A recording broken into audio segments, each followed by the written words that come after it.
실험실 형광등은 텅 빈 복도에서 부드럽게 윙윙거렸습니다. 엘레나 볼코바 박사는 자신의 작업대에 홀로 앉아 컴퓨터 화면에 시선을 고정했습니다. 시각은 새벽 3시 47분이었습니다. 그녀는 거의 22시간 동안 깨어 있었습니다. 하지만 잠은 그녀의 생각에서 가장 먼 것이었습니다. 지난 6시간 동안 그녀가 발견한 것은 모든 것을 산산조각 냈습니다. 그것은 인간 유전학과 인간 역사에 대한 그녀의 지식을 완전히 바꾸어 놓았습니다. 어쩌면 인류 자체의 본질에 대한 생각마저 뒤흔들었습니다. 그녀는 다시 한번 데이터를 훑어보며 손을 약간 떨었습니다. 분석 과정에서 치명적인 오류를 범했기를 간절히 바랐습니다. 하지만 숫자는 변하지 않았습니다. 7.3%였습니다. 그녀가 접근 권한을 받은 기밀 데이터베이스에는 1200만 개의 유전자 샘플이 있었습니다. 그중 87만 6천 개에 가까운 샘플에서 존재해서는 안 되는 표지들이 나타났습니다. 이 표지들은 인간 진화에 통용되는 모델에서는 있을 수 없는 것이었습니다. 그녀가 읽었던 모든 교과서와 동료 심사 논문에 따르면 이 표지들은 완전히 불가능한 것이었습니다.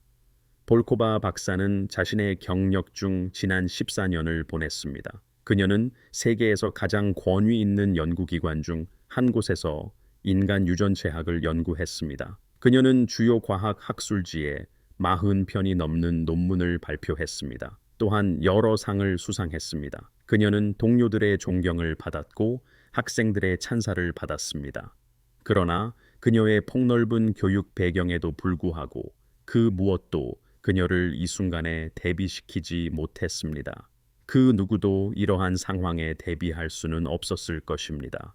그녀가 분석하고 있던 데이터베이스는 일반에 공개된 것이 아니었습니다. 대부분의 과학계 구성원조차 그 존재를 알지 못했습니다. 그녀는 여러 번의 운 좋은 인맥과 수개월간의 끈질긴 요청을 통해 접근 권한을 얻었습니다. 이 데이터베이스에는 모든 대륙의 인구로부터 수십 년간 수집된 유전 정보가 담겨 있었습니다. 그것은 본질적으로 인류 유전 데이터의 가장 포괄적인 저장소 중 하나였습니다. 그리고 이 데이터는 그녀에게 설명할 수 없는 어떤 것을 말해주고 있었습니다. 그녀는 커피잔을 향해 손을 뻗었지만 잔이 비어 있는 것을 발견하고는 알아차리지도 못한 채 내려놓았습니다. 그녀의 주인은 분석에서 나타나는 패턴에 완전히 몰두해 있었습니다. 그녀가 확인한 표지들은 무작위가 아니었습니다. 그것들은 고대 이주, 패턴을 반영하는 듯한 지리적 분포를 따르며 무리를 지어 나타났습니다. 하지만 이것은 호모사피엔스의 이주 패턴이 아니었습니다. 이것들은 완전히 다른 것이었습니다. 그 표지들 자체는 놀라웠습니다. 그것들은 현대 인류보다 훨씬 더 오래된, 매우 오래된 유전자 염기 서열의 증거를 보여주었습니다. 하지만 그것들은 현대 인류의 DNA와 섞여 있었습니다. 이는 상대적으로 최근에 통합되었음을 시사하는 방식이었습니다. 이것은 불가능한 일이어야만 했습니다. 과학자들이 진화적 변화를 연대 측정하는 방법인 유전자 시계는 말했습니다. 이 염기 서열들이 인류 유전체에 통합된 시기는 4,000년에서 6,000년 전 사이라는 것이었습니다. 그러나 그것들은 훨씬 더 고대의 것처럼 보이는 특징을 보여주었습니다. 마치 인류 자체보다 훨씬 오래전에 존재했던 것처럼 보였습니다. 그러나 볼코바 박사를 진정으로 불안하게 만든 것은 이 표지들의 나이나 불가능한 특성만이 아니었습니다. 그것은 이 표지들을 가진 개인들에 대해 시사하는 바였습니다. 이 유전자 염기 서열들은 자연적으로는 발생할 수 없는 변형의 증거를 보여주었습니다. 그것들은 의도적인 조작의 흔적을 드러냈습니다. 현대 과학이 이제 막 접근하기 시작한 수준의 생명공학을 암시하는 엔지니어링이었습니다. 그리고 그것들은 일련의 표현형적 특성과 관련되어 있었습니다. 그 특성들은 표지 보유자들을 일반 인구와 미묘하지만 측정 가능한 방식으로 구별했습니다. 그녀는 자신의 발견을 의료 기록, 역사적 데이터, 그리고 접근할 수 있는 모든 출처와 교차 참조했습니다. 그 패턴들은 부인할 수 없었습니다. 이 표지들을 가진 개인들은 키, 골밀도, 근육 구성, 그리고 인지 기능에서 통계적으로 유의미한 차이를 보였습니다. 그들은 거의 모든 측정 가능한 면에서 기본 인류의 향상된 버전이었습니다. 극적으로 그렇게 된 것은 아니었습니다. 일상적인 관찰로는 즉시 명백하지 않은 방식이었지만 차이는 분명히 존재했습니다. 그들의 유전 코드 자체에 기록되어 있었습니다. 볼코바 박사는 작업대에서 일어나 창문으로 걸어갔습니다. 도시가 그녀 앞에 펼쳐져 있었고 수백만 개의 불빛이 수백만 개의 삶을 표시하고 있었습니다. 그녀는 생각했습니다. 얼마나 많은 사람들이 이 표지들을 알지 못한 채 지니고 있을까? 얼마나 많은 사람들이 자신들의 유전적 유산이 배운 것과 근본적으로 다르다는 것을 모른 채 살아가고 있을까? 그녀는 이 모든 것이 어떻게 시작되었는지 돌이켜 생각했습니다. 6달 전 그녀는 뛰어난 장수에 기여하는 유전적 요인을 연구하고 있었습니다. 그녀는 장수하는 구성원으로 알려진 인구 집단의 샘플들을 분석했습니다.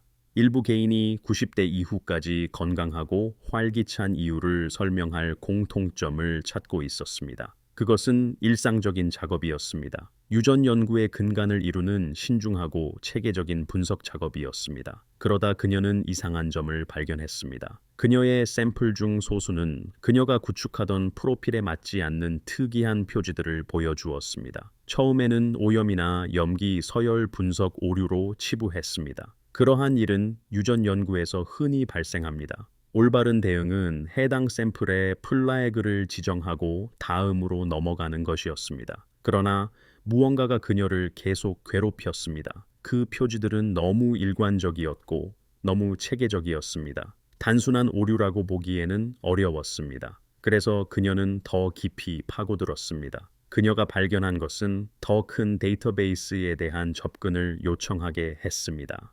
이 특이한 표지들을 찾기 위해 더 넓은 그물을 던지게 했습니다. 결국 그것은 그녀를 이 기밀 저장소로 이끌었습니다. 정부가 수십 년 동안 조용히 수집해온 유전 정보의 보물 창고였습니다. 그리고 이제 수개월간의 분석 끝에 그녀는 답을 얻었습니다. 전 세계 인구의 7.3%가 존재해서는 안 되는 유전 표지를 가지고 있었습니다.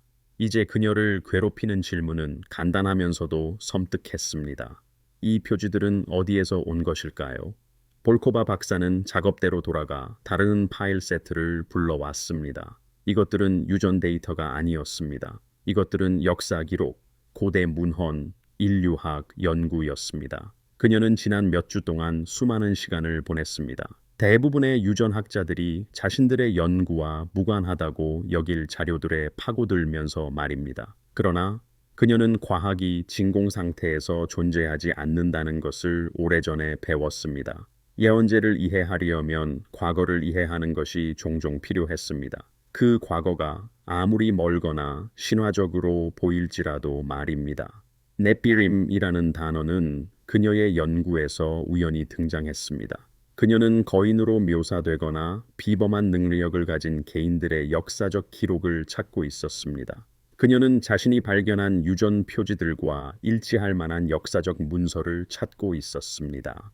그 탐색은 그녀를 고대 문헌, 성경 기록, 그리고 전 세계에 퍼져 있는 문화들의 신화로 이끌었습니다. 창세기는 그들에 대해 언급했습니다. 6장 1절부터 4절입니다. 그 구절은 간결했지만 도발적이었습니다. 그것은 하나님의 아들들이 사람의 딸들에게 내려와 그들과 자녀를 낳았던 시대를 묘사했습니다. 성경은 이 자녀들이 네피림이었다고 말했습니다. 그들은 옛날의 거인들, 명성이 있는 사람들이었습니다. 그 텍스트는 답답할 정도로 모호했습니다. 하나님의 아들이 누구인지, 그들의 자손에게 무슨 일이 일어났는지에 대한 세부 사항은 제공하지 않았습니다. 그러나 그것은 수천 년 동안 신학자들과 학자들을 당혹스럽게 했던 미스터리의 토대를 마련했습니다. 하지만 창세기만 있는 것은 아니었습니다. 볼코바 박사가 고대 문헌을 더 깊이 탐구하면서 그녀는 문화와 대륙을 넘어 울려 퍼지는 유사한 이야기들을 발견했습니다.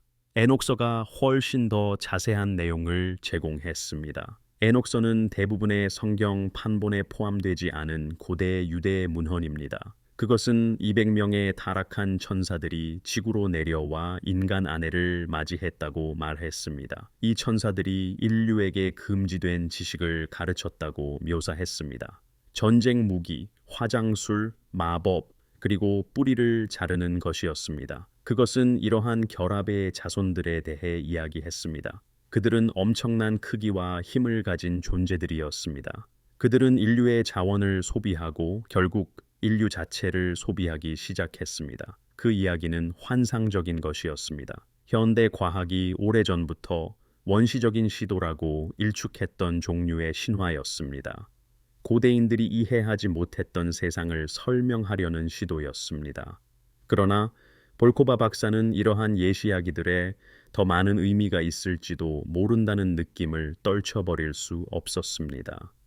그녀가 발견한 유전 표지들은 인류의 과거에 뭔가 특별한 일이 일어났음을 시사했습니다. 그것은 우리 종족에 지울 수 없는 흔적을 남겼던 일이었습니다. 과연 이 고대 문헌들이 당시의 언어와 이해 방식으로 실제 역사적 사건을 묘사하고 있었던 것일까요? 그녀는 화면에 세계 지도를 띄우고 유전 표지들의 분포를 겹쳐 보았습니다. 그 패턴은 놀라웠습니다. 가장 높은 밀도는 중동에서 나타났습니다. 특히 고대 메소포타미아와 레반트에 해당하는 지역에서였습니다. 거기서부터 표지들은 알려진 고대 이주 경로를 따라 밖으로 퍼져나갔습니다. 그것들은 유럽 전역, 중앙아시아, 인도와 동남아시아, 그리고 태평양을 건너 아메리카 대륙까지 나타났습니다. 분포는 균일하지 않았습니다. 일부 지역은 인구의 12%에서 15%에 달하는 높은 밀도를 보였습니다. 반면 다른 지역은 겨우 2%나 3%였습니다. 흥미롭게도 가장 낮은 밀도는 사하라, 이남 아프리카와 고립된 인구 집단에서 나타났습니다. 이들은 현대에 이르기까지 상대적으로 유전적으로 고립된 상태를 유지했습니다. 이것은 이 표지들을 인류 유전체에 도입한 것이 무엇이든 간에 특정 시점에 이루어졌음을 시사했습니다. 즉, 인류가 이미 아프리카에서 퍼져나가기 시작한 후였습니다. 하지만 전 세계를 채운 주요 확산 이전의 시기였습니다. 이 타임라인은 그녀의 유전 분석이 시사한 연대와 놀라울 정도로 잘 맞았습니다. 4,000년에서 6,000년 전 사이라는 것이었습니다. 볼코바 박사는 또 다른 문서를 불러왔습니다. 이 문서는 다양한 고대 문화권에서 전해 내려오는 기록들을 모아놓은 것이었습니다. 그것들은 완전히 인간은 아닌 존재들을 묘사했습니다. 수메르 문헌은 아눈나키에 대해 이야기했습니다. 그들은 하늘에서 내려와 인류 사이를 걸었던 신성한 존재들이었습니다. 힌두교 베다는 아수라와 데바를 묘사했습니다. 강력한 존재들이 인간과 교류하며 때로는 자손을 낳았습니다. 그리스 신화는 반신반인들로 가득했습니다. 신과 필멸자 사이의 결합에서 태어난 자녀들이었습니다. 북유럽 전설은 요툰에 대해 말했습니다. 그들은 신들과 함께 살았고 때로는 인류와 섞였습니다. 모든 고대 문화권에는 지구로 내려와 인류와 섞인 존재들에 대한 이야기가 있었습니다. 그 존재들은 하늘에서 왔거나 다른 차원에서 온 것으로 보였습니다. 세부 사항은 달랐고 이름은 바뀌었습니다. 하지만 핵심적인 이야기는 놀라울 정도로 일관적이었습니다. 강력한 존재들이 지구로 왔습니다. 그들은 인간과 교배했습니다. 그들의 자손들은 비범했습니다. 그들은 보통 사람들과 구별되는 능력과 특성을 가지고 있었습니다. 결국 이 존재들과 그들의 자손들은 떠나거나 멸종하거나 혹은 어떤 큰 재앙 속에서 파괴되었습니다. 그녀의 과학적인 부분은 그러한 이야기들을 문자 그대로 받아들이는 것에 반발했습니다. 이것들은 신화이자 전설이었습니다. 복잡한 세상을 이해하려는 인간 상상력의 산물이었습니다. 그러나 그녀의 또 다른 부분, 불가능한 유전 데이터를 몇 시간 동안 응시해온 부분은 궁금해했습니다. 어쩌면 이 이야기들이 진실의 알맹이를 담고 있을지도 모른다고 말입니다. 그것은 문화적 해석과 신화적 각세계층으로 쌓여 있었을 것입니다. 유전적 표지자들과 관련된 특성들에 대해 생각했습니다. 향상된 신체 능력과 더 뛰어난 인지 기능들이었습니다. 정량화하기 더 어려웠지만 데이터에서 일관되게 나타나는 다른 상관관계들도 있었습니다. 이 표지자들을 가진 사람들은 권력과 영향력 있는 위치에 불균형적으로 많이 나타나는 것 같았습니다. 그들은 단순히 역사에 참여하는 것보다 역사를 형성하는 지도자, 혁신가, 개인들이 될 가능성이 더 높았습니다. 그 효과는 미묘했고 예외도 많았지만 통계적 유의미성은 부인할 수 없었습니다. 이것이 고대 문헌에서 유명한 사람들이라고 언급했던 것일까요? 이러한 유전적 표지자들이 고대 이야기들을 영감을 주었던 어떤 사건의 생물학적 유산이었을까요? 실험실 박복도에서 들려오는 발소리가 볼코바 박사의 집중을 깨뜨렸습니다. 그녀는 시계를 쳐다보았습니다. 거의 새벽 5시였습니다. 이 시간에 건물에 누가 있을까요? 그녀는 유전 데이터를 보여주는 화면의 창들을 빠르게 최소화하고 더 무해한 연구 파일을 열었습니다. 아마도 편집증일 수도 있지만 그녀는 자신의 발견이 위험하며 이 정보가 대중에게 알려지는 것을 원치 않는 사람들이 있다는 점점 커지는 느낌 속에서 일해왔습니다. 발소리는 멈추지 않고 그녀의 문을 지나쳐 멀어져 갔습니다. 그녀는 연구로 돌아가기 전까지 1분을 기다렸습니다.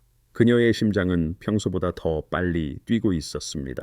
언제부터 이렇게 긴장하게 된 걸까요? 언제부터 단순히 데이터를 분석하고 답을 찾는 것이 잘못된 일을 하는 것처럼 느끼기 시작했을까요? 그녀는 기밀 데이터베이스에 처음 접근했을 때 참석했던 보안 브리핑을 떠올렸습니다. 그녀에게 접근 권한을 부여했던 관리들은 그녀가 다룰 정보의 민감한 성격에 대해 매우 분명하게 말했습니다. 그들은 신중함의 중요성, 승인된 경로로만 연구 결과를 제한하는 것, 그리고 일부 발견들이 과학적 영역을 훨씬 넘어선 함의를 가질 수 있다는 이해를 강조했습니다. 그때는 별로 신경 쓰지 않았습니다. 기밀 연구는 이유가 있어서 기밀이며 그녀는 이전에 민감한 데이터를 다룬 적이 있었습니다. 그러나 이제 새벽 시간 인류의 과거를 다시 쓰는 것 같은 지식과 홀로 있을 때 그 경고들은 더욱 불길한 징조를 띄었습니다. 그들이 알고 있었을까요? 그녀가 무엇을 찾을지 짐작했을까요? 그것이 그들이 비밀 유지와 통제를 그토록 주장했던 이유였을까요? 볼코바 박사는 다른 파일들을 열었습니다. 이 파일들에는 더 최근 연구에 대한 참고 자료들이 포함되어 있었습니다. 지난 100년 동안 인간 집단에서 비정상적인 유전적 표지자의 존재에 대해 다룬 수많은 연구들이 있었습니다. 이 연구들 대부분은 다른 질문들, 다른 연구 영역에 초점을 맞추었으며 이러한 표지자들을 스쳐 지나가듯이 언급하거나 추구할 가치가 없는 변칙으로 치부했습니다. 그러나 소수의 연구자들은 더 깊이 조사하려고 노력했습니다. 그 패턴은 충격적이었습니다. 이 표지자들을 자세히 조사하기 시작한 연구들은 자금 지원을 잃는 경향이 있었습니다. 예비 연구 결과를 발표한 연구자들은 종종 후속 작업을 생산하지 못했습니다. 여러 유망한 조사들은 단순히 중단되었으며 주요 과학자들은 다른 프로젝트로 이동하거나 몇몇 경우에는 유전학 분야를 완전히 떠났습니다. 이것은 우연일 수도 있었습니다. 과학은 막다른 길과 포기된 연구 방향들로 가득합니다. 그러나 이들을 종합해 볼 때 그 패턴은 다른 것을 시사했습니다. 이 특정 연구 방향에 대한 체계적인 억압이었습니다. 그녀는 1970년대에 특히 흥미로운 한 사례를 발견했습니다. 모스크바에서 일하던 소련 유전학자 팀은 코카서스 지역 인구에서 수집된 DNA 샘플에서 비정상적인 표지자들을 언급하는 논문을 발표했습니다. 그들은 이 표지자들이 이전에 알려지지 않은 인간 혈통의 증거일 수 있다고 제안했습니다. 이 논문은 유전학계에서 작은 논란을 일으켰지만 후속 작업이 이루어지기도 전에 주요 연구원이 자동차 사고로 사망했습니다. 그의 동료들은 이후 방법론의 오류를 이유로 논문의 결론 중 많은 부분을 철회했습니다. 연구는 중단되었고 그 주제는 과학적 담론에서 사라졌습니다. 1990년대 후반의 또 다른 사례는 고대 귀족 혈통의 후손이라고 주장하는 개인들의 DNA를 연구하던 한 미국인 유전학자와 관련이 있었습니다. 그녀는 인간 유전적 변이의 표준 모델에 맞지 않는 표지자들을 발견했습니다. 그녀는 이 귀족 혈통들이 실제로 독특한 유전적 유산을 가졌을 수도 있다고 시사하는 논문을 쓰기 시작했습니다. 출판되기 전에 그녀의 실험실은 많은 데이터를 파괴하는 화재를 겪었습니다. 그녀는 자신의 작업을 재현하려고 시도했지만 자금 확보에 실패했습니다. 그녀는 결국 학계를 떠나 민간 부문에서 일하게 되었습니다. 이러한 사례들과 다른 유사한 사례들은 누군가 어딘가에서 조사를 원치 않는 주제의 그림을 만들었습니다. 그러나 누구일까요? 그리고 왜일까요? 인류의 일부가 비정상적인 유전적 표지자들을 가지고 있다는 발견이 왜 그렇게 위험했을까요? 볼코바 박사는 가능성들을 고려했습니다. 만약 이 표지자들이 비인간 또는 강화된 인간 유전학의 증거를 정말로 나타낸다면 그 함의는 엄청났습니다. 그것은 인간 진화에 대한 근본적인 가정, 자연 세계에서 우리의 위치, 문명 자체의 역사에 도전할 것입니다. 종교기관들은 고대 문헌의 문자적 진실에 대한 질문에 직면해야 할 것입니다. 인간 평등의 가정 위에 세워진 사회 구조는 유전적 계층화의 증거에 의해 도전을 받을 수 있습니다. 정치 지도자들은 통치하는 자들이 권력을 가질 유전적 권리가 있는지에 대한 질문에 직면할 수도 있습니다. 아니면 걱정이 더 간단하고 실용적이었을까요? 만약 인구의 약 7%가 향상된 능력과 관련된 표지자들을 가지고 있다면 그 정보가 대중에게 공개될 때 무슨 일이 일어날까요? 표지자가 없는 사람들은 열등감을 느낄까요? 사회는 유전적 경계를 따라 분열될까요? 우리는 이러한 표지자들의 존재 또는 부재를 기반으로 한 차별을 보게 될까요? 사람들은 자신의 혈통, 유전적 유산, 이 새롭게 드러난 계층에서 자신의 위치를 결정하기 위해 유전자 검사를 요구할까요? 윤리적 함의만으로도 압도적이었습니다. 그리고 그것은 이러한 표지자들이 어디에서 왔는지에 대한 질문을 고려하기 전이었습니다. 만약 그것들이 고대 유전자 조작 또는 일부 비인간 지능과의 교배 증거를 나타낸다면 인류의 자신의 과거와 우주에서의 위치에 대한 이해는 완전히 다시 쓰여져야 할 것입니다. 도시 위로 새벽이 밝아오기 시작했을 때 볼코바 박사는 결정을 내렸습니다. 그녀는 자신의 연구 결과들을 독립적으로 확인해야 했습니다. 그녀가 사용해온 데이터베이스는 포괄적이었지만 통제되기도 했습니다. 그녀는 자신이 보고 있는 패턴이 실제인지 아니면 데이터가 수집되고 편집된 방식의 어떤 인공물인지 알아야 했습니다. 그녀는 처음부터 끝까지 자신이 통제하는 방법을 사용하여 분석할 새로운 샘플들이 필요했습니다. 다음 몇 주 동안 그녀는 조심스럽고 조용하게 새로운 유전 샘플들을 수집하기 시작했습니다. 그녀는 다양한 인구 집단에서 자원봉사자들을 모집했으며 연구의 구체적인 성격에 대해서는 항상 모호하게 말했습니다. 그녀는 그들에게 유전적 다양성을 연구하고 있다라고 말했는데 이것은 불완전했지만 사실이었습니다. 그녀는 자신이 방해받거나 관찰될 가능성이 적은 비번 시간에 실험실 장비를 사용하여 샘플들을 직접 처리했습니다. 결과는 그녀의 이전 연구 결과들을 확인시켜 주었습니다. 그 표지자들은 실제였습니다. 새로운 샘플 세트의 약 7%에서 나타났으며 기밀 데이터베이스에서 찾았던 비율과 일치했습니다. 더 중요하게도 새로운 샘플들은 동일한 지리적 패턴, 신체적 및 인지적 특성과의 동일한 상관관계, 고대 조작 또는 비인간 기원의 동일한 증거를 보여주었습니다. 그녀는 또한 새로운 것을 발견했습니다. 그 표지자들은 고립되어 존재하지 않았습니다. 그것들은 더 큰 유전적 서명, 의도적인 설계를 시사하는 방식으로 함께 작동하는 복잡한 변이 패턴의 일부를 형성했습니다. 마치 누군가 또는 무언가가 인간 게놈을 신중하게 편집하여 기존 인간 생물학과 호환성을 유지하면서 새로운 기능들을 삽입한 것 같았습니다. 그 공학의 정교함은 현대 유전 과학이 달성할 수 있는 어떤 것보다 훨씬 뛰어났습니다. 이것은 또 다른 문제적인 질문을 제기했습니다. 만약 이러한 표지자들이 4천년에서 6천년 전에 도입되었다면 누가 또는 무엇이 그러한 기술을 가지고 있었을까요? 고대 인간들은 그 역사 시점에서 겨우 글을 쓸 줄 알았습니다. 그들은 철기 기술조차 발견하지 못했습니다. 그러나 누군가 또는 무언가가 현대 과학이 모든 첨단 기술에도 불구하고 거의 이해할 수 없을 뿐만 아니라 복제할 수도 없는 유전자 공학을 수행하고 있었습니다. 볼코바 박사는 다른 분야의 동료들에게 연락하기 시작했습니다. 그녀는 인류학자들에게 고대 문명과 그들의 능력에 대해 질문했습니다. 그녀는 고고학자들과 비정상적인 유물들과 제자리에 있지 않은 기술들에 대해 이야기했습니다. 그녀는 역사가들과 고대 기록의 선진 지식에 대해 상담했습니다.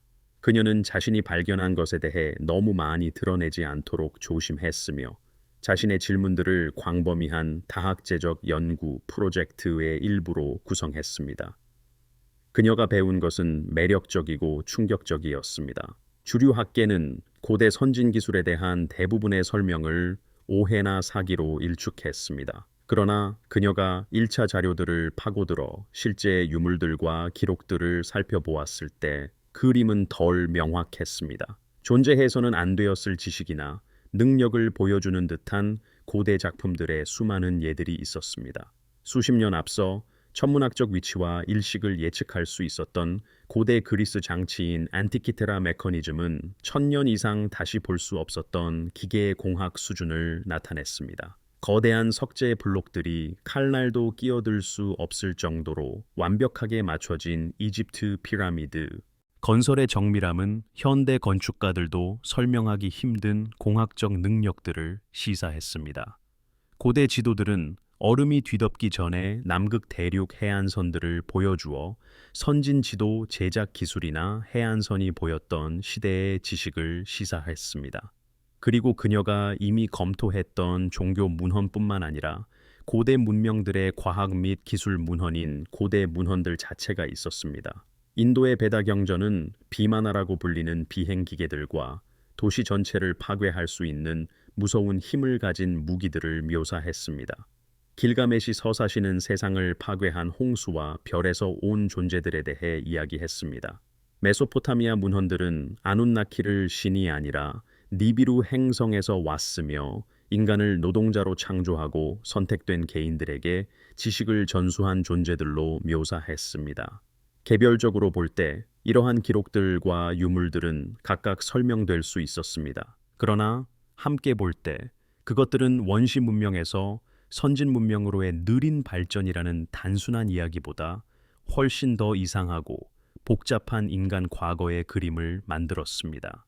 그것들은 아마도 인류가 세상에 홀로 있지 않았을 수도 있으며 아마도 다른 지성들이 지구를 걸었고 돌과 금속뿐만 아니라 인류 자신의 유전 코드 자체에도 흔적을 남겼을 수도 있음을 시사했습니다.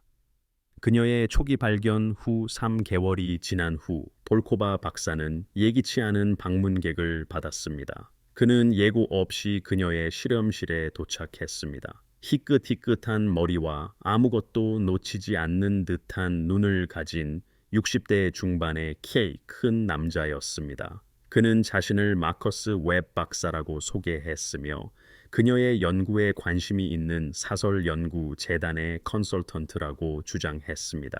그녀는 즉시 의심했습니다. 그녀는 자신의 연구 결과에 대해 아무것도 발표하지 않았습니다.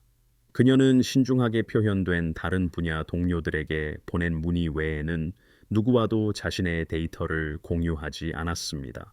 그런데 이 남자는 마치 그녀가 무엇을 연구하고 있었는지 정확히 아는 것처럼 말했습니다. 볼코바 박사님.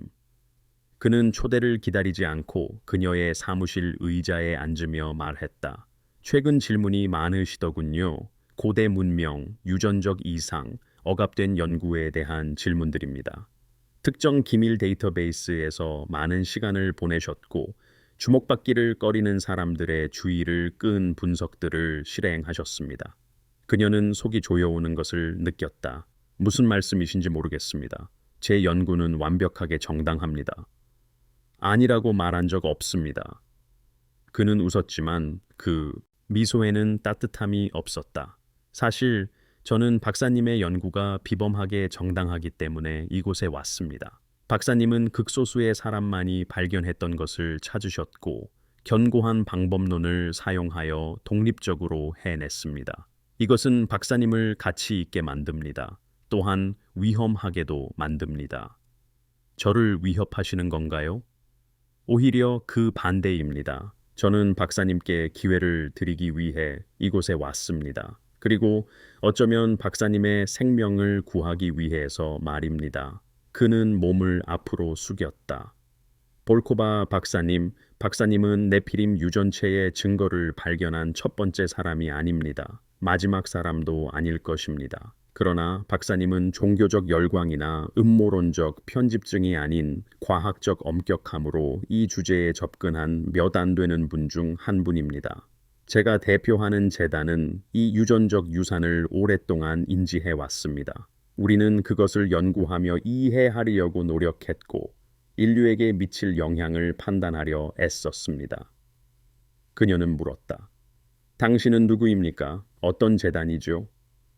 우리는 여러 이름으로 불립니다. 우리는 수세기 동안 다양한 형태로 존재해 왔습니다. 우리의 회원은 전 세계의 과학자, 역사학자, 신학자, 정치인, 그리고 기업 지도자들을 포함합니다. 우리는 단 하나의 목적, 즉 인류의 진정한 유산을 이해하고 우리의 종을 궁극적인 운명으로 이끄는 목적으로 뭉쳐 있습니다. 볼코바 박사는 등골에 한기가 스치는 것을 느꼈다. 비밀 결사를 말씀하시는군요. 우리는 스스로를 지식의 수호자로 생각하는 것을 선호합니다. 역사적으로 볼 때 대중에게 너무 위험한 진실들이 항상 있었습니다. 사회를 불안정하게 만들거나 공황을 초래할 수 있는 발견들이 그랬습니다. 우리는 그 지식을 보존하고 연구하며 적절한 시기가 될 때에만 대중에게 공개합니다. 그래서 박사님께서는 네피림 표지에 대해 사람들이 알 때가 아니라고 결정하셨군요. 결과를 고려해 보십시오. 웹 박사가 말했다. 인구의 7%가 향상된 능력과 고대에 신성하거나 외계의 유산과 관련된 유전적 표지를 가지고 있다는 것을 발견합니다. 다음에 무슨 일이 일어날 것이라고 생각하십니까? 그들이 자신을 나머지 인류와 동등하게 볼 것이라고 생각하십니까? 다른 93%가 이 유전적 위계를 저항 없이 받아들일 것이라고 생각하십니까? 우리는 다양한 시나리오를 모델링했고 대부분의 경우 최악의 상황에는 대량 학살로, 최선의 상황에는 사회적 혼란으로 끝납니다. 그래서 박사님의 해결책은 진실을 숨기는 것입니까?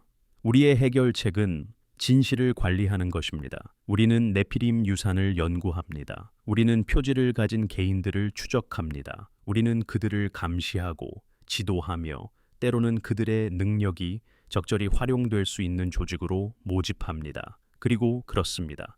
인류가 그것을 받아들일 준비가 되기 전에 이 현실을 노출시킬 위협이 있는 연구를 억압합니다. 볼코바 박사는 일어섰다. 진심이실 리 없습니다.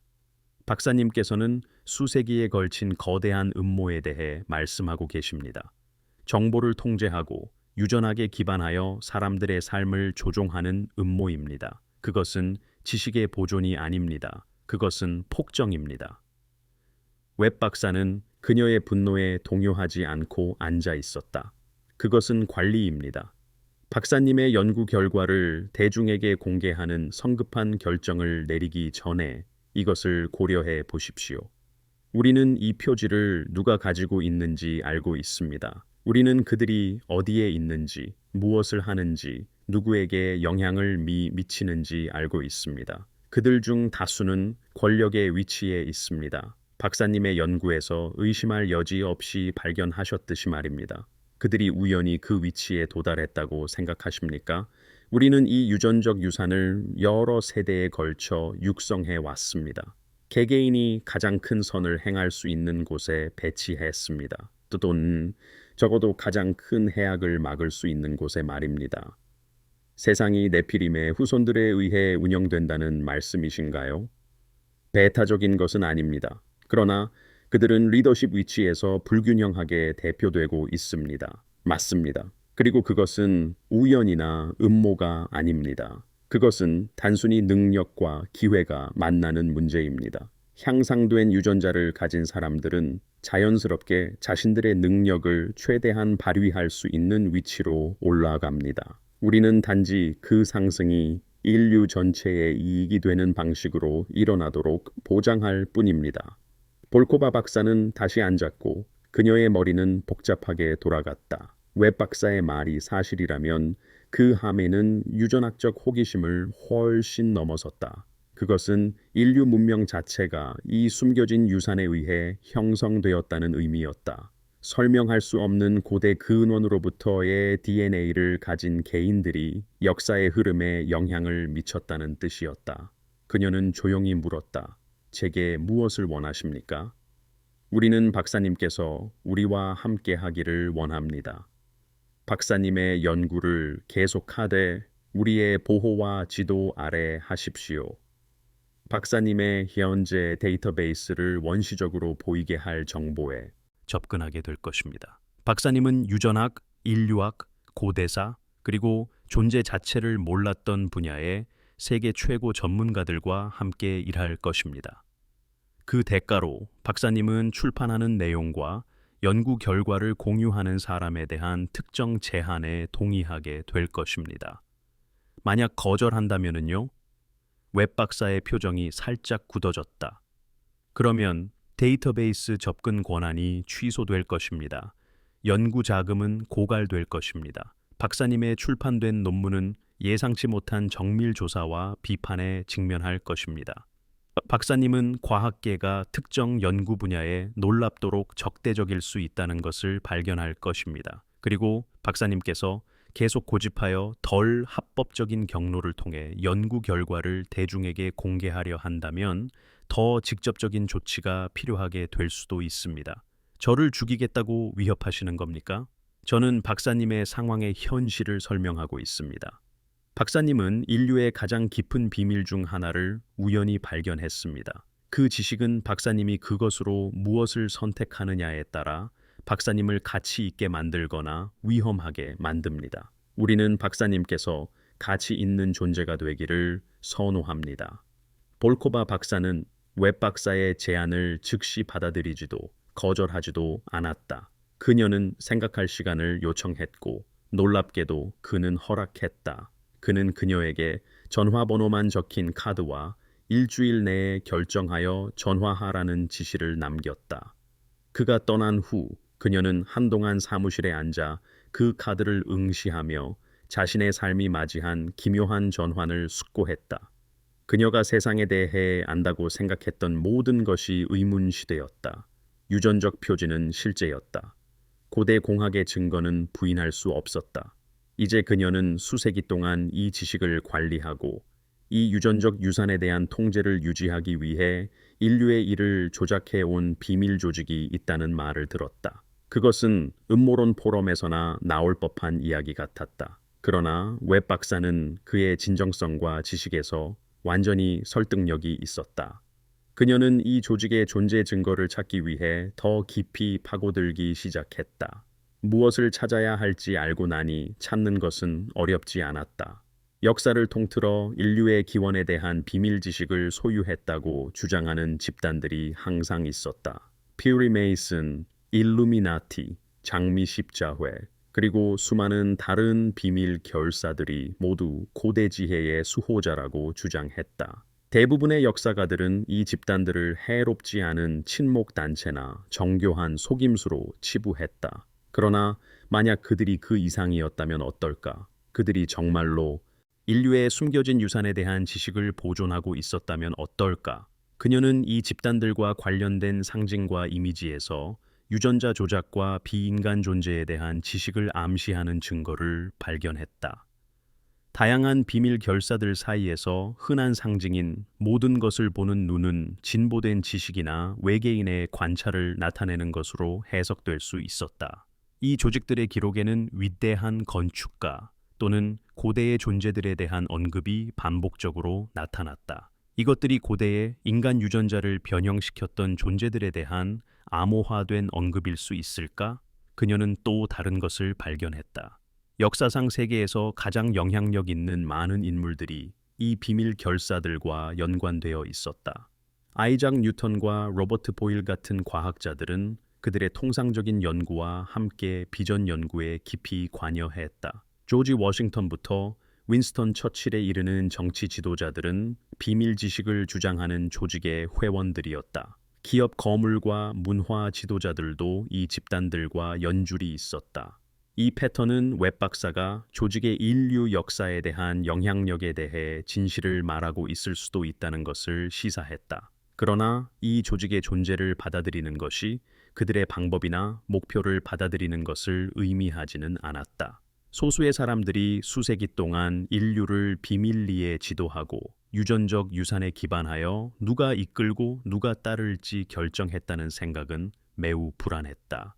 그것은 그녀가 민주주의, 평등, 그리고 인간의 주체성에 대해 믿는 모든 것에 모순되었다.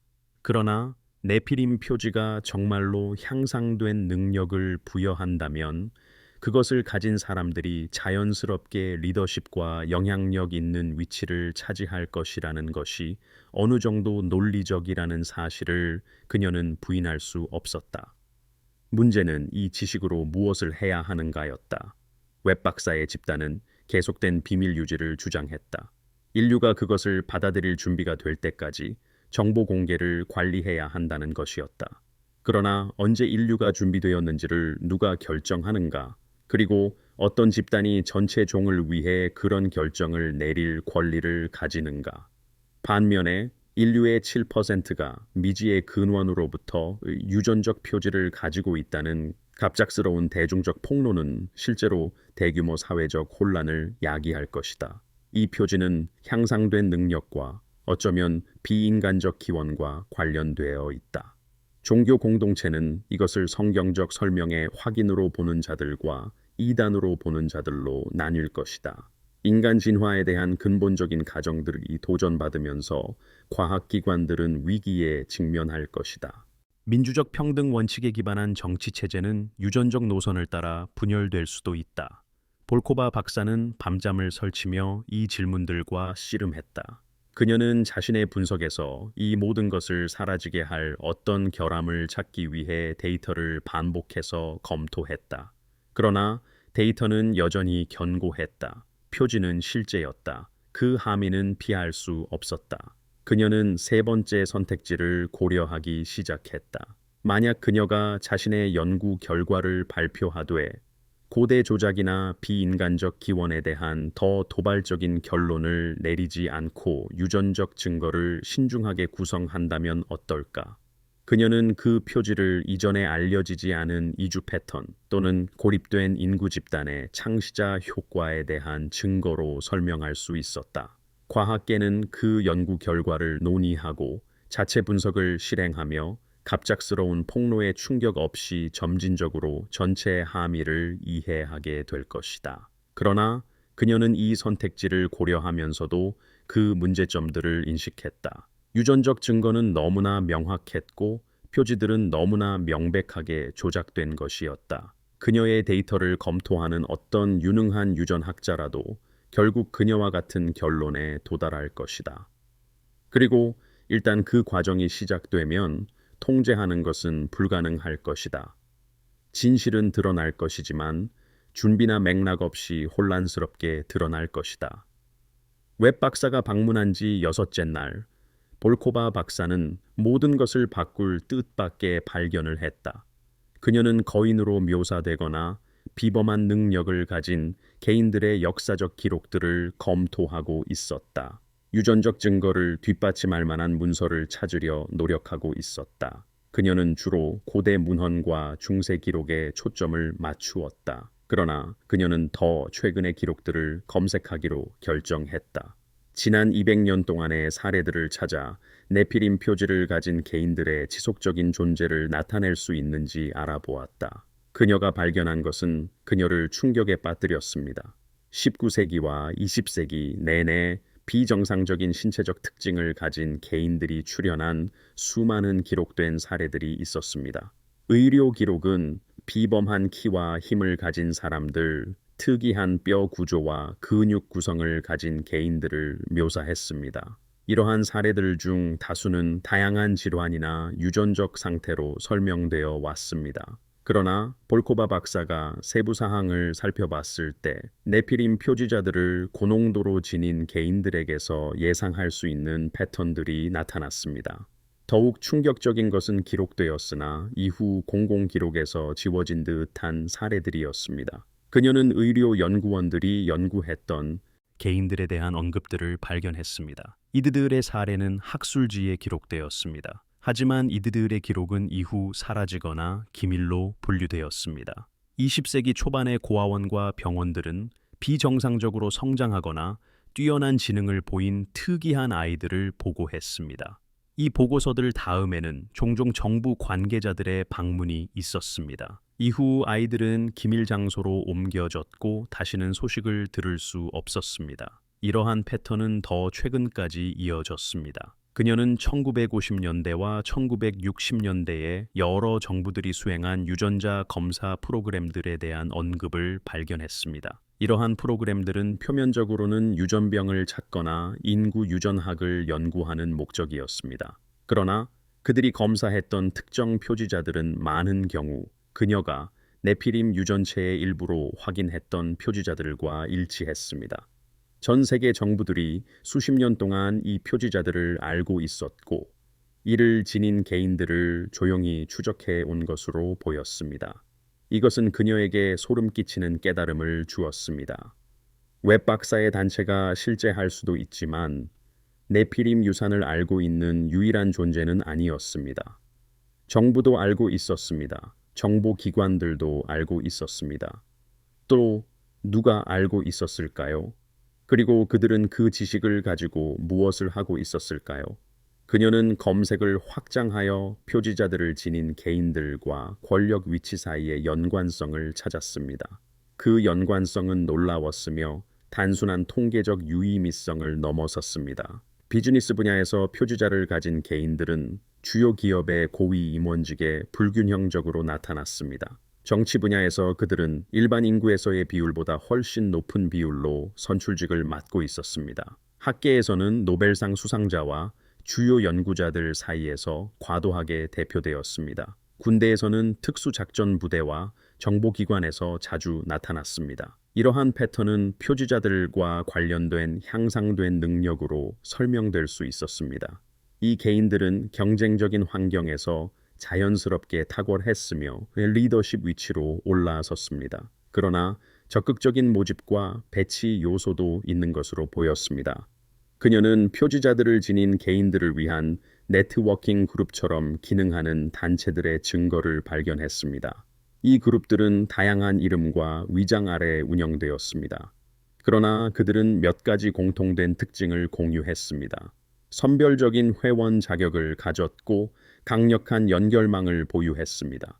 또한 회원들을 영향력 있는 위치에 배치하는 데 중점을 두었습니다. 이것이 웹 박사의 단체였을까요? 아니면 여러 그룹들이 있었을까요? 아마도 이 유전적 유산의 통제를 위해 서로 경쟁했을 수도 있습니다. 그 의미는 엄청났습니다. 이것은 인간 문명의 최고 위층이 비인간 유전자를 지닌 개인들에 의해 영향을 받거나 심지어 통제될 수 있음을 시사했습니다. 이 개인들은 스스로를 나머지 인류와는 근본적으로 다르다고 여길 수도 있었습니다. 볼코바 박사는 뉴스에서 본 지도자들, 세계 경제를 형성하는 억만장자들, 기술 변화를 이끄는 혁신가들에 대해 생각했습니다. 그들 중 몇 명이나 이러한 표지자들을 지니고 있었을까요? 그들 중 몇 명이나 자신들의 유전적 유산을 알고 있었을까요? 그리고 만약 그들이 알고 있었다면 그 지식이 그들의 결정과 행동에 어떻게 영향을 미쳤을까요? 그녀는 또한 더 어두운 가능성들을 고려했습니다. 역사적으로 유전적 우월성에 기반을 둔 운동과 이념들이 있었습니다. 나치스 정권은 인종적 순수성에 집착했으며 우월한 인류라는 자신들의 비전을 추구하며 잔악 행위를 저질렀습니다. 만약 그러한 이념들이 네피림 표지자들에 대한 인식에 의해 영향을 받았다면 어떨까요? 만약 우월한 인종이라는 개념이 단순히 인종차별적 환상이 아니라 실제 유전적 차이에 대한 왜곡된 해석이었다면 어떨까요? 그 생각은 그녀를 역겹게 했습니다. 남용의 가능성은 명백했습니다. 아무리 미미한 유전적 차이라도 차별, 억압, 심지어는 대량 학살을 정당화하는 데 악용될 수 있었습니다. 그리고 이 표지자들은 미미하지 않았습니다. 그것들은 측정 가능한 향상과 부인할 수 없는 이점들을 나타냈습니다. 만약 인구의 7%가 나머지 93%보다 유전적으로 우월하다는 사실이 널리 알려진다면 사회는 어떻게 기능할 수 있을까요?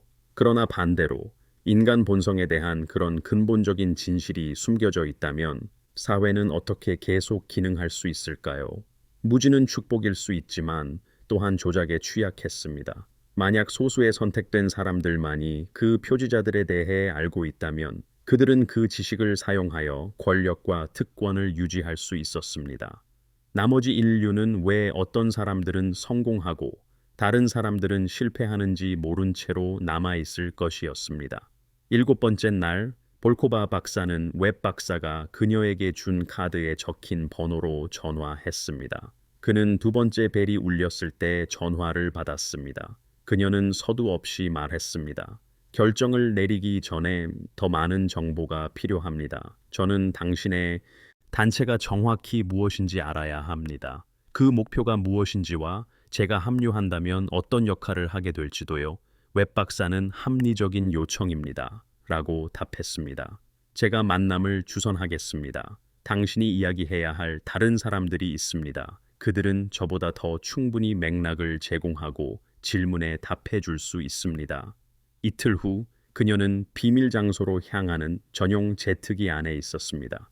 그녀는 자신의 아파트에서 평범한 채 태워져 도시 외곽의 작은 공항으로 이동했습니다. 여정 내내 그녀의 호송인들은 예의 바랐지만 말수가 없었습니다. 그들은 목적지나 그녀가 만날 사람에 대한 어떤 질문에도 답하지 않았습니다. 비행은 몇 시간 동안 계속되었습니다. 그들이 마침내 착륙했을 때 그곳은 산으로 둘러싸인 또 다른 작은 공항이었습니다. 그곳에서 그녀는 사유지로 보이는 곳으로 이동했습니다. 그것은 외딴 계곡에 숨겨진 거대한 단지였습니다. 건축물은 현대적 스타일과 고대 스타일이 조화를 이루고 있었습니다. 깔끔한 선과 유리벽에는 수백 년 된 것처럼 보이는 석조물이 통합되어 있었습니다. 그녀는 한 무리의 사람들이 기다리고 있는 회의실로 안내되었습니다. 그들 중 8명이 있었습니다. 30대부터 70대에 이르는 남성과 여성이었습니다. 웹 박사도 그들 중에 있었습니다. 그는 소개를 했습니다. 그러나 그는 이름만을 사용했고 각 개인이 단체에서 어떤 역할을 하는지는 밝히지 않았습니다. 그 그룹의 가장 연장자로 보이는 여성이 말했습니다. 볼코바 박사님 환영합니다. 그녀의 이름은 사라였으며 볼코바 박사가 정확히 알 수 없는 억양으로 말했습니다. 우리는 박사님께서 결정을 내리기 전에 우리를 만나고자 하는 의지에 감사드립니다. 우리는 박사님께 요구하는 것이 중요하다고 이해합니다. 또한 박사님께 필요한 모든 정보를 제공하고자 합니다. 사라는 다른 사람들에게 손짓했습니다. 우리는 재단 업무의 다양한 측면들을 대표합니다. 우리 중 일부는 박사님처럼 과학자입니다. 다른 사람들은 정치, 비즈니스 또는 다른 분야에서 일합니다. 그러나 우리 모두는 한 가지 공통점을 공유합니다. 우리는 박사님께서 발견한 표지자들을 지니고 있습니다. 우리는 네피림의 후손입니다. 볼코바 박사는 놀랐습니다. 아마도 그녀는 이것을 예상했어야 할지도 모릅니다. 물론 이러한 표지자들을 추적하는 단체는 그것을 지닌 사람들에 의해 운영될 것입니다. 그녀가 물었습니다. 얼마나 오래 알고 있었습니까? 저는 당신들의 유전적 유산에 대해 묻는 것입니다. 토마스라는 이름의 젊은 남성이 말했습니다. 그것은 사람마다 다릅니다. 우리 중 일부는 어린 시절부터 알고 있었습니다. 우리 가족들은 수세대 동안 이 유산을 알고 있었으며 그 지식을 신중하게 보존해 왔습니다. 다른 사람들은 나중에 삶에서 그것을 발견했습니다. 종종 우리가 다르다는 것을 깨닫게 한 경험이나 능력들을 통해서였습니다. 볼코바 박사가 물었습니다. 어떻게 다릅니까? 사라가 대답했습니다. 우리는 더 강하고, 더 빠르고, 질병에 더 잘 저항합니다. 우리 정신은 다르게 작동합니다. 정보를 더 빠르게 처리하고 다른 사람들이 놓치는 연결들을 만듭니다. 우리는 일반 인간과 같은 속도로 노화하지 않습니다. 우리 중 많은 수는 100년이 훨씬 넘게 살 것입니다. 동시에 완전한 신체적, 정신적 능력을 유지할 것입니다. 그녀는 일어서서 창문으로 걸어갔습니다. 우리는 또한 일반 인간과 번식이 불가능합니다. 거의 그렇다고 볼 수 있습니다. 박사님께서 확인한 표지자들은 유전적 장벽을 나타냅니다. 우리는 서로 자녀를 가질 수 있습니다. 그러나 표지자들을 지닌 사람과 지니지 않은 사람 사이의 자녀는 드뭅니다. 그리고 보통 그들 또한 표지자들을 지니고 태어납니다. 이것은 인류 내부에 별도의 번식 집단을 만들었습니다. 수천 년 동안 존재해 온 숨겨진 아종인 셈입니다. 볼코바 박사가 말했습니다. 그렇다면 고대 문헌들이 옳았군요. 네피림은 실제했으며 그들의 후손은 여전히 우리 가운데 있습니다. 토마스가 말했습니다. 그 문헌들은 부분적으로 옳았습니다. 그것들은 실제 사건들을 기록했지만 고대적 이해의 렌즈를 통해 그것들을 해석했습니다. 우리 조상들은 천사나 신이 아니었습니다. 그들은 방문자, 즉 다른 곳에서 온 여행자들이었습니다. 정확히 어디에서 왔는지는 확실히 알 수 없습니다. 일부는 그들이 다른 별에서 왔다고 믿습니다. 다른 사람들은 그들이 어떤 대격변으로 파괴된 더 이전의 지구 문명에서 왔다고 생각합니다. 우리가 아는 것은 그들이 발전된 생명공학 기술을 소유했다는 것입니다. 그들은 그것을 사용하여 인류의 일부를 변형시켰습니다. 아마도 실험이었을 것입니다. 혹은 그들의 유산을 보존하는 방법이었을 수도 있습니다. 어쩌면 우리가 헤아릴 수 없는 이유들 때문이었을 수도 있습니다. 그룹의 다른 구성원인 라헬이라는 여성이 말을 시작했습니다. 우리가 또한 아는 것은 이 변형이 관련 인간들의 동의 없이 이루어졌다는 것입니다. 고대 문헌들은 그것을 타락, 즉 침해라고 묘사합니다. 대부분의 기록에 따르면 네피림과 그들의 자손은 결국 파괴되거나 쫓겨났습니다. 그러나 유전적 변화는 일부 개인들에게 지속되었습니다. 그것은 세대를 거쳐 전해졌습니다. 시간이 지나면서 희석되었지만 결코 완전히 사라지지는 않았습니다. 볼코바 박사가 말했습니다. 그리고 당신들의 재단은요? 이 지식을 가지고 정확히 무엇을 합니까? 사라가 말했습니다. 우리에게는 몇 가지 목표가 있습니다. 첫째, 우리는 우리의 유산을 연구합니다. 우리가 어디에서 왔고 무엇인지 이해하려고 노력합니다. 주류 과학에서 이 주제를 연구하는 것이 얼마나 어려운지 박사님은 보셨을 것입니다. 우리는 그 연구를 위한 자원과 보호를 제공합니다. 둘째, 우리는 표지자들을 지닌 개인들을 모니터링하고 때로는 안내합니다. 많은 이들이 자신들의 유산을 알지 못합니다. 우리는 그들을 지켜봅니다. 만약 그들이 잠재력을 보인다면 우리가 박사님께 접근했듯이 그들에게 접근할 수도 있습니다. 셋째, 우리는 인류 내에 이러한 유전적 분열이 대중에게 알려짐으로써 발생할 수 있는 부정적인 결과들을 막기 위해 노력합니다. 우리는 사람들이 유전적 계층을 믿을 때 역사적으로 어떤 일이 일어났는지 보았습니다. 우리는 우리의 존재가 새로운 우생학이나 유전적 차별 시대의 정당화로 사용되는 것을 허용하지 않을 것입니다. 볼코바 박사가 말했습니다. 그래서 그것을 비밀로 유지하는군요. 당신들은 인류의 93%에게서 진실을 숨기는 것입니다. 사라는 정정하며 말했습니다. 우리는 진실을 관리합니다. 그리고 우리를 너무 가혹하게 판단하기 전에 박사님이라면 우리의 입장에서 어떻게 할지 고려해 보십시오. 박사님은 나머지 인류와는 측정 가능하게 다른 집단에 속한다는 것을 발견했습니다. 그 집단은 다른 사람들이 가지지 못한 능력과 이점들을 가지고 있습니다. 박사님은 이것을 즉시 세상에 발표하시겠습니까? 박사님은 그 폭로의 결과들을 받아들이시겠습니까? 두려움과 분노가 따를 것입니다. 다른 사람들을 편안하게 하기 위해 능력을 억압하거나 유산을 숨기라는 요구도 있을 것입니다. 아니면 박사님의 근본적인 차이에 주의를 끌지 않으면서 공존하고 사회에 기여할 방법을 찾으시겠습니까?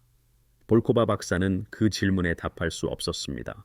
그녀는 표지자를 발견했을 때 자신의 반응을 떠올렸습니다. 그녀의 첫 본능은 즉시 발표하는 것이 아니었습니다. 대신 검증하고 이해하며 그 함의를 고려하는 것이었습니다. 그녀는 이 조직을 움직이는 것과 같은 충동에 따라 행동했습니다. 일부 지식은 위험하며 신중하게 다루어야 한다는 인식입니다. 회의는 몇 시간 동안 계속되었습니다. 볼코바 박사는 수많은 질문을 했습니다. 그룹은 인내심을 가지고 답했습니다. 그들은 재단의 역사, 자원, 방법, 목표에 대한 세부 정보를 제공했습니다. 그녀는 이 조직이 진정으로 전 세계적임을 알게 되었습니다. 모든 나라에 회원이 있었고 주요 기관에도 영향력을 미쳤습니다. 그녀는 조직이 직면한 도전을 알게 되었습니다. 정부들은 네피림 유전자를 무기화하려 했습니다. 종교 극단주의자들은 표지자 개인을 악마나 혐오스러운 존재로 보았습니다. 표지자 공동체 내의 경쟁 파벌들은 일반 인류와의 관계 처리 방식에 대해 이견을 보였습니다. 그녀는 또한 전 세계 재단 시설에서 진행되는 연구에 대해 알게 되었습니다. 그들은 자신의 작업보다 훨씬 뛰어난 발견들을 이루었습니다. 그들은 완전한 네피림 유전체 지도를 완성했습니다. 이를 통해 어떤 표지자가 존재하는지 뿐만 아니라 작동 방식과 상호작용까지 이해했습니다. 그들은 인간 DNA에 가해진 특정 변형을 확인했습니다. 이러한 변화를 만드는 데 필요한 기술도 이해하기 시작했습니다. 그들은 네피림 표지자의 잠재적 활성화 능력이 포함되어 있다는 증거를 찾았습니다. 이 능력은 단순한 신체적, 인지적 향상을 넘어선 것이었습니다. 볼코바 박사는 어떤 종류의 능력인지 물었습니다. 토마스는 대답하기 전 다른 사람들과 눈빛을 교환했습니다. 그들은 완전히 확신하지 못한다고 말했습니다. 표지자에는 알려진 단백질이나 기능을 코딩하지 않는 유전 서열이 포함되어 있습니다. 이들은 유전체 내의 공간을 차지하며 존재할 뿐입니다. 그러나 이들은 정크 DNA로 보기에는 너무 복잡하고 정교하게 구성되어 있습니다. 그들은 아직 발견하지 못한 특정 촉발제나 활성화 서열을 기다리며 잠겨 있다고 믿었습니다. 사라는 또는 그 지식이 사라졌을 수도 있다고 덧붙였습니다. 이 표지자를 만든 존재들은 활성화 방법을 알았을 수 있습니다. 그러나 그 지식은 그들과 함께 소멸했을 수도 있습니다. 그들은 고대 문헌에서 활성화 방법에 대한 언급을 찾고 있었습니다. 초기 표지자 개인들이 가졌을 법한 능력에 대한 설명을 찾았습니다. 옛 기록에는 초자연적 능력이라 불릴 만한 암시와 제한이 있습니다. 접촉으로 치유하거나 비범한 인식을 가졌거나 타인의 마음에 영향을 줄 수 있는 개인이 있었습니다. 그러나 이 기록들은 단편적이고 종종 모순됩니다. 볼코바 박사는 사람들이 마법이나 초능력이라고 부를 만한 것에 대해 이야기하고 있다라고 말했습니다. 토마스는 고대인에게는 마법처럼 보였겠지만 실제로는 첨단 생명공학 기술일 수 있는 능력에 대해 이야기하고 있다고 정정했습니다. 생각해 보십시오. 우리 조상들은 분자 수준에서 유전학을 조작할 수 있었습니다. 그들이 또 무엇을 할 수 있었을까요? 그들은 일반 인간이 할 수 없는 방식으로 양자 효과나 전자기장에 접근하도록 인간 신경학을 설계했을까요? 아직 이해하지 못하는 정보장과 생물학적 인터페이스를 만들었을 수도 있을까요? 우주는 대부분의 사람이 깨닫는 것보다 훨씬 더 이상합니다. 양자역학, 암흑 물질, 암흑 에너지, 의식 자체의 본질 등 이 모든 것은 현대 과학이 깊은 무지를 인정하는 분야입니다. 충분히 발전된 기술을 가진 존재들이 현실의 이러한 불완전하게 이해된 측면과 상호작용하는 능력을 설계했을 가능성은 배제할 수 없습니다.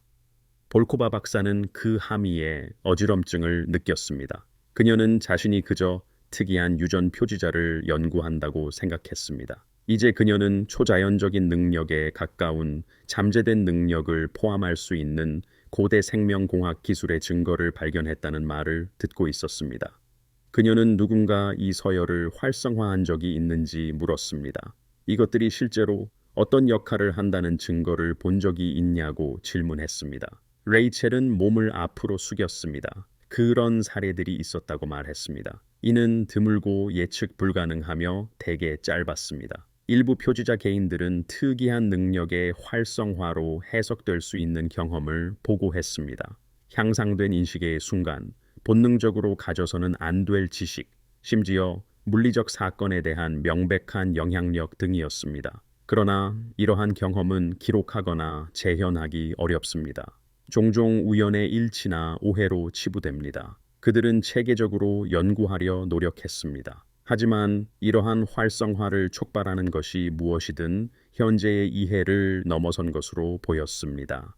사라는 또한 활성화에 더 이상 존재하지 않는 무언가가 필요할 가능성도 있다고 덧붙였습니다. 고대 문헌에는 특별한 힘을 가진 물건, 유물 또는 장소에 대한 언급이 있습니다. 이것들이 네피림 유전자와 상호작용하도록 설계된 기술 장치였을까요? 그렇다면 네피림 문명의 몰락 이후 의도적으로 파괴되거나 숨겨졌을 수도 있습니다. 그것들이 없다면 우리 유산의 완전한 잠재력은 영구적으로 접근 불가능할 수도 있습니다. 대화는 볼코바 박사가 재단에 합류할 경우 어떤 역할을 할 수 있는지로 이어졌습니다. 그들은 분자 수준에서 네피림 유전체를 이해하는데 초점을 맞춘 새로운 연구 부서를 이끄는 직책을 제안했습니다. 그녀는 사용 가능한 가장 진보된 유전체 서열 분석 및 분석 기술에 접근할 수 있었습니다. 그녀는 훌륭한 연구자 팀과 함께 일할 것이었습니다. 그들 중 다수는 스스로 표지자 개인이었습니다. 그녀는 사실상 무제한의 자금과 자원을 가질 수 있었습니다. 유일한 제약은 출판 및 대중 공개에 관한 것이었습니다. 사라는 그녀의 작업이 재단 내에서 비밀이 아니라고 설명했습니다. 그녀는 내부적으로 연구 결과를 발표하고 조직 내 다른 연구자들과 공유할 것이었습니다. 그녀의 발견은 그들이 누구이며 무엇인지에 대한 이해를 높일 것이었습니다. 그러나 승인 없이 주류 학술지에 출판하거나 공개 컨퍼런스에서 발표할 수는 없을 것이었습니다. 다른 사람들이 네피림 유전체를 발견하도록 이끌 수 있는 정보는 신중하게 통제되어야 했습니다. 볼코바 박사는 자신이 거절하면 어떻게 되느냐고 물었습니다. 사라는 그녀가 평범한 삶으로 돌아갈 것이라고 말했습니다. 웹 박사가 설명했듯이 기밀 데이터베이스에 대한 접근 권한은 취소될 것이었습니다. 이 분야에서 연구를 계속하기 어려울 것입니다. 하지만 그들은 그녀를 해치지 않을 것이었습니다. 음모론이 암시할 수 있는 것과는 달리 그들은 비밀을 아는 사람들을 제거하지 않습니다. 그들은 단순히 그 비밀을 퍼뜨리기 매우 어렵게 만들고 문제를 일으키지 않도록 지켜볼 뿐입니다. 볼코바 박사는 그것 역시 일종의 강요라고 말했습니다. 아마도 그럴 것입니다. 하지만 대안을 고려해 보십시오. 만약 진실을 발견한 모든 사람이 제한 없이 공개하도록 허용한다면 혼란이 초래될 것입니다. 그들은 표지자와 비표지자 인간이 평화롭게 공존할 수 있는 시스템을 수세기 동안 구축해 왔습니다. 그들은 전쟁을 막고 대량 학살을 중단시키며 모든 인류에게 이로운 기술 개발을 이끌었습니다. 그 시스템을 유지하려면 특정 정보를 통제해야 합니다. 이것은 완벽한 해결책은 아니지만 역사 전반에 걸쳐 보아온 다른 대안들보다 낫습니다. 볼코바 박사는 제안에 대해 생각할 시간을 하룻밤만 달라고 요청했습니다. 그녀는 복합단지 내의 편안한 방을 배정받았고 생각에 잠겨 홀로 남겨졌습니다. 그녀는 창가에 서서 산을 바라보며 인생에서 가장 중대한 결정과 씨름했습니다. 지난 몇 달 동안 그녀가 배운 모든 것이 이 순간으로 이어졌습니다. 유전 표지자는 실제했습니다. 네피림 유산도 실제했습니다. 인류의 상당 부분이 우리 종의 향상된 기능을 설계한 고대 근원으로부터 DNA를 가지고 있었습니다. 그 지식은 많은 표지자 개인을 포함하는 글로벌 조직에 의해 적극적으로 억압되고 있었습니다. 그들의 접근 방식은 정당화되었을까요? 그들은 사회를 분열시킬 수 있는 지식으로부터 인류를 보호한다고 주장했습니다. 그들은 표지자와 비표지자 인간 모두의 이익을 위해 일한다고 주장했습니다. 그러나 그들은 또한 표지자를 가진 자들의 손에 권력을 집중시키는 시스템을 만들었습니다. 이 시스템은 표지자 개인을 영향력 있는 위치로 안내하면서 그들의 통제에 도전할 수 있는 사람들을 감시했습니다. 그것은 자비로운 관리였을까요? 아니면 과도정치적 조작이었을까요? 그녀는 대안에 대해 생각했습니다. 만약 그녀가 재단 가입을 거부하고 대신 자신의 발견을 공개적으로 발표한다면 어떻게 될까요? 과학계는 처음에는 회의적일 것이었습니다. 하지만 그녀의 방법론은 타당했고 다른 연구자들도 그녀의 결과를 확인할 수 있을 것이었습니다. 결국 진실은 받아들여질 것입니다. 그 다음에는 어떻게 될까요? 사회는 분열될 것이었습니다. 그것은 불가피해 보였습니다. 사람들은 표지자를 가지고 있는지 확인하기 위해 유전자 검사를 요구할 것입니다. 표지자를 가진 사람들은 그렇지 않은 사람들로부터 불만과 의심을 받을 것입니다. 가족들은 분열될 것입니다. 인류의 7%가 유전적으로 향상되었다는 사실은 평등주의 사상의 기반을 파괴할 것입니다. 정치 운동이 나타날 것입니다. 일부는 표지자 개인의 권리와 인정을 요구하고 다른 일부는 그들의 억압이나 통제를 요구할 것입니다. 최악의 경우 이는 대량 학살로 이어질 수 있습니다. 다수는 유전적 위협으로 간주하는 것을 제거하려 할 수 있습니다. 또는 표지자 소수가 일반 인간에 대한 지배력을 확립하려 할 수도 있습니다. 종교 기관들 역시 위기에 직면할 것입니다. 그들은 네피림을 묘사한 고대 문헌과 이 존재들이 실제로 존재했고 후손을 남겼다는 유전적 증거를 어떻게 조화시킬까요? 일부는 이를 신앙의 확인으로 볼 것입니다. 다른 일부는 핵심 신학적 원칙을 훼손하는 이단으로 볼 것입니다. 그보다 덜한 신학적 분쟁으로도 전쟁이 벌어졌습니다. 그러나 아무리 어려운 진실이라도 진실을 드러내는 것이 왜 잘못일 수 있을까요? 인류는 이전에도 존재론적 도전에 직면했습니다. 지구가 창조의 중심에 서 있는 것이 아니라 태양 주위를 공전한다는 사실은 기존 질서를 깊이 뒤흔들었습니다. 인간이 특별히 창조된 것이 아니라 이전 종에서 진화했다는 발견은 인간 본성과 목적에 대한 근본적인 가정을 흔들었습니다. 사회는 이러한 계시에서 살아남았고 적응했으며 새로운 세계관에 통합시켰습니다. 아마도 이것도 마찬가지일 것입니다. 그러나 또 다른 고려 사항이 있었습니다. 표지자 개인들은 그들이 이제 그렇게 부르기로 한 대로 자신의 유전적 유산을 선택하지 않았습니다. 그들은 스스로의 행동 없이 이러한 표지자, 이러한 향상된 기능을 가지고 태어났습니다. 출생의 우연 때문에 그들을 박해나 차별에 노출시키는 것이 공정할까요? 그들은 자신의 유전적 구성에 대한 사생활을 보호받을 권리가 있을까요? 그녀는 오늘 만났던 표지자 개인들을 생각했습니다. 사라, 토마스, 레이셀, 그리고 다른 사람들이었습니다. 그들은 불가능한 상황을 헤쳐나가려는 합리적인 사람들처럼 보였습니다.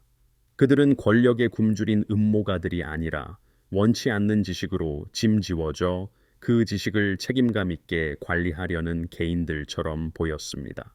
그들의 접근 방식이 옳았을까요? 그것은 말하기 더 어려웠습니다. 그러나 그녀는 그들의 방법론에 완전히 동의하지 않더라도 그들의 추론을 이해할 수 있었습니다. 자신의 안전과 경력에 대한 실질적인 고려 사항도 있었습니다. 만약 그녀가 재단의 제안을 거부하고 자신의 발견을 발표하려 한다면 그들은 그녀의 경력을 망칠 자원을 가지고 있었습니다. 그들은 그녀의 연구를 불신하고 방법론에 의문을 제기하며 그녀를 음모론자나 사기꾼으로 만들 수 있었습니다.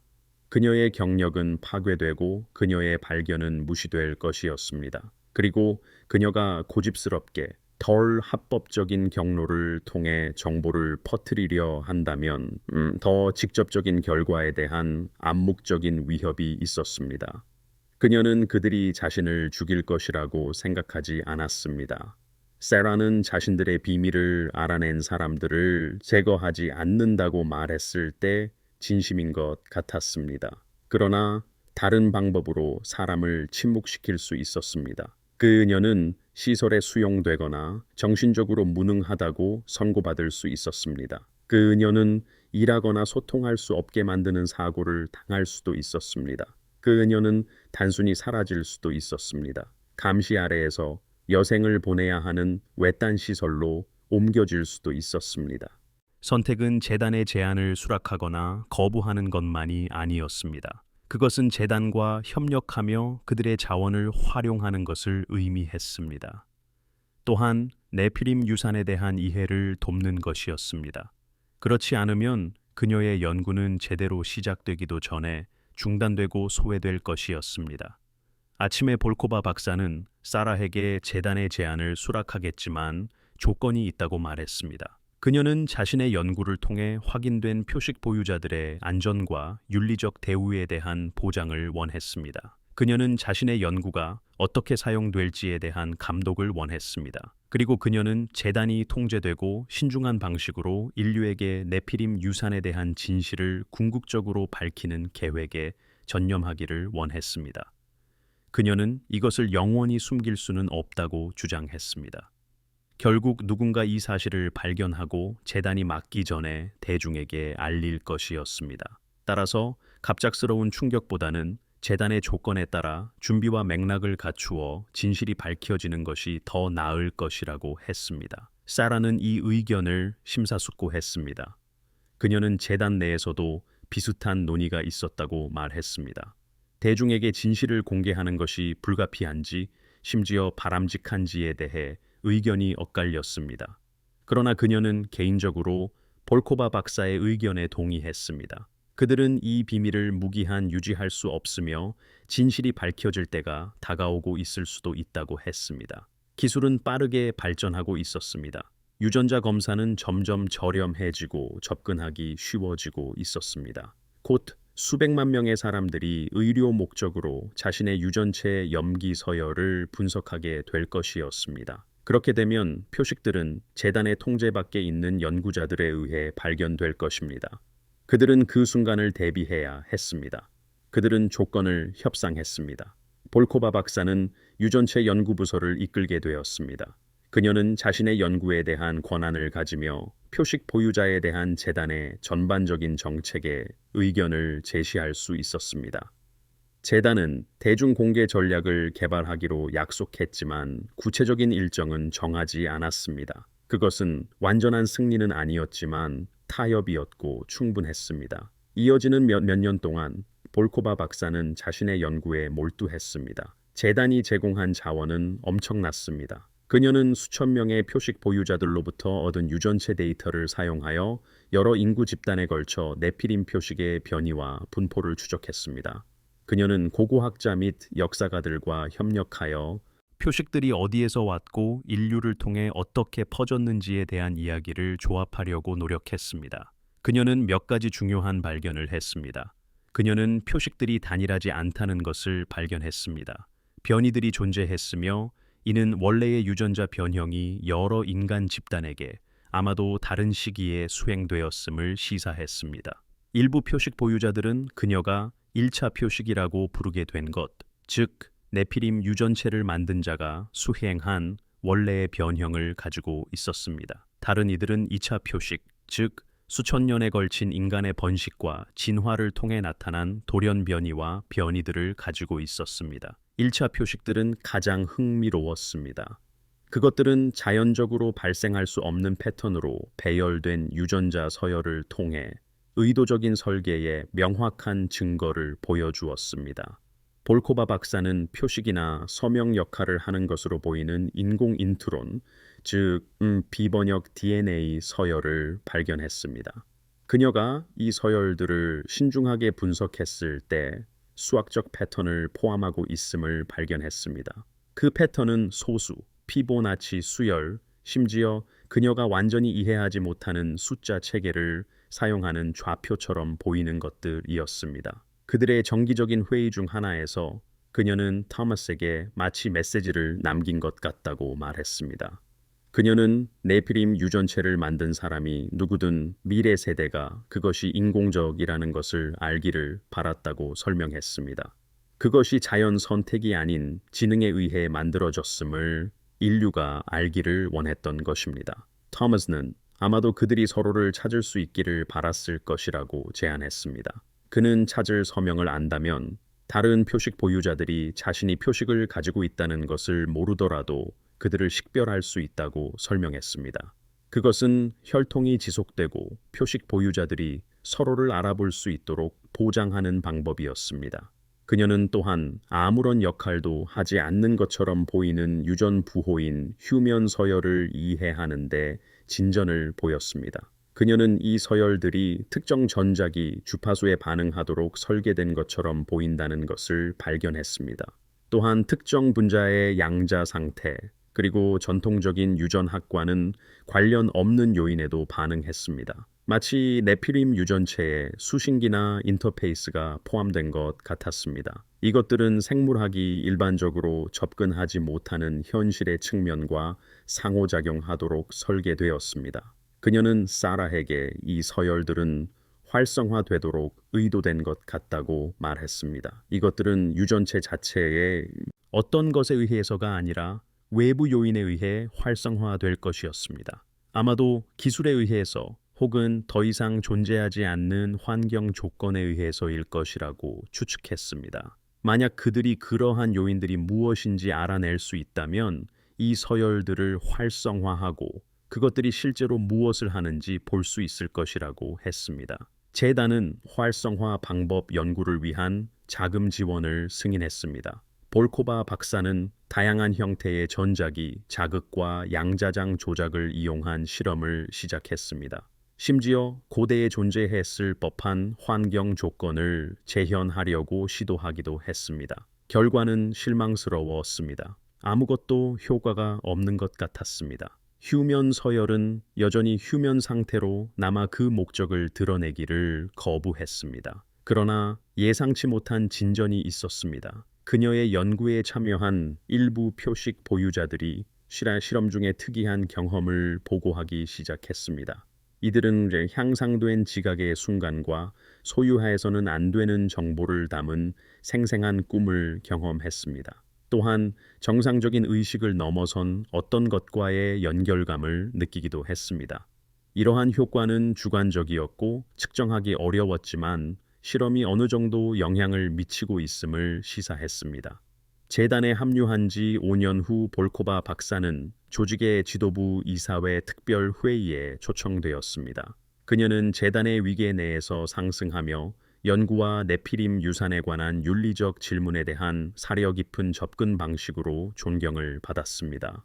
회의는 그녀가 합류 조건으로 주장했던 공개 전략을 논의하기 위한 것이었습니다. 이사회 회의실은 재단의 가장 안전한 시설 중 하나인 스위스산 아래에 건설된 벙커 깊숙한 곳에 있었습니다. 30명의 사람들이 둥근 테이블에 앉아 표식 공동체 내의 다양한 파벌과 관점을 대표하고 있었습니다.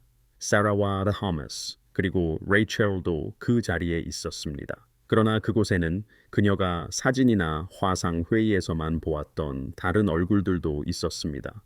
이들은 외부 세계에서 엄청난 권력을 휘두르면서도 재단과의 연결을 신중하게 숨긴 인물들이었습니다. 사라는 대중 공개 절차를 시작할 때가 왔는지가 그들 앞에 놓인 질문이라고 말하며 연설을 시작했습니다. 그녀는 볼코바 박사가 비밀을 무기한 유지할 수 없다고 주장했음을 언급했습니다. 유전 기술의 최근 발전이 이러한 평가를 뒷받침했습니다.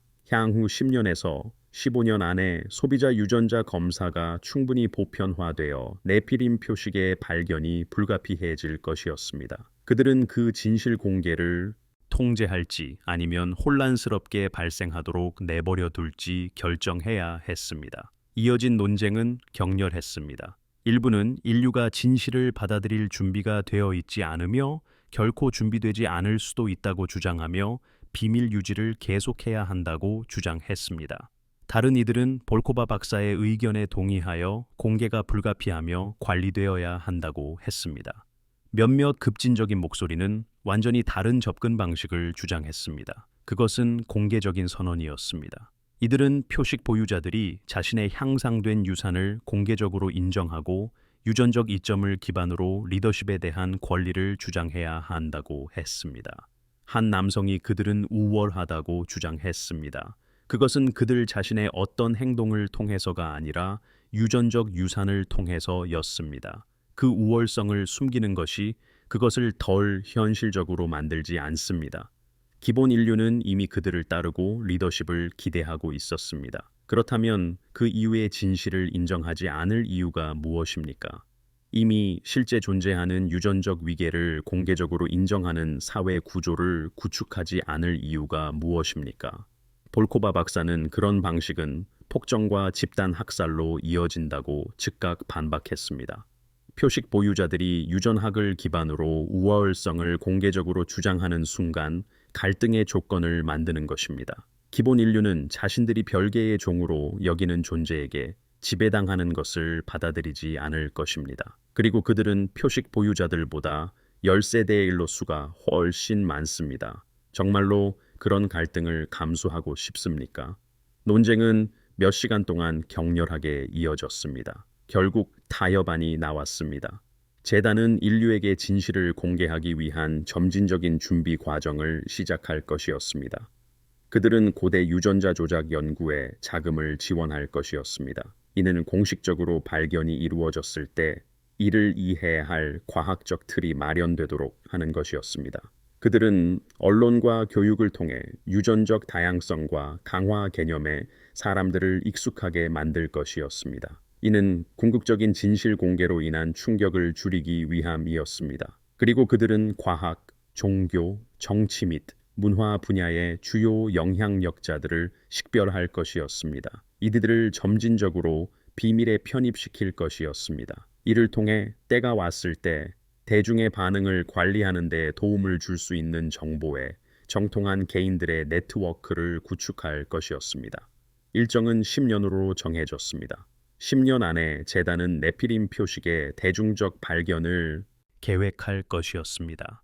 그들은 사회적 혼란을 최소화하기 위해 진실 공개를 신중하게 통제할 것이었습니다. 그것은 야심차고 위험하며 필요한 일이었습니다. 볼코바 박사는 복잡한 심경으로 회의장을 떠났습니다. 그녀는 어떤 면에서는 승리한 것이었습니다. 재단은 공개를 약속했습니다. 그러나 그녀는 또한 앞에 놓인 엄청난 도전을 이해했습니다. 인류 인구 중 7%가 비인간 DNA를 가지고 있다는 사실을 배우도록 준비시키는 것은 엄청난 과제였습니다. 그것은 여태껏 시도된 가장 어려운 사회 공학 프로젝트 중 하나가 될 것이었고 성공 보장도 없었습니다. 이어지는 몇 년 동안 그녀는 재단이 전략을 실행하는 것을 지켜보았습니다. 갑자기 고대 우주 비행사 이론과 선사시대 유전자 조작에 관한 뉴스 기사와 다큐멘터리가 늘어났습니다. 이들은 주변적인 음모론이 아니라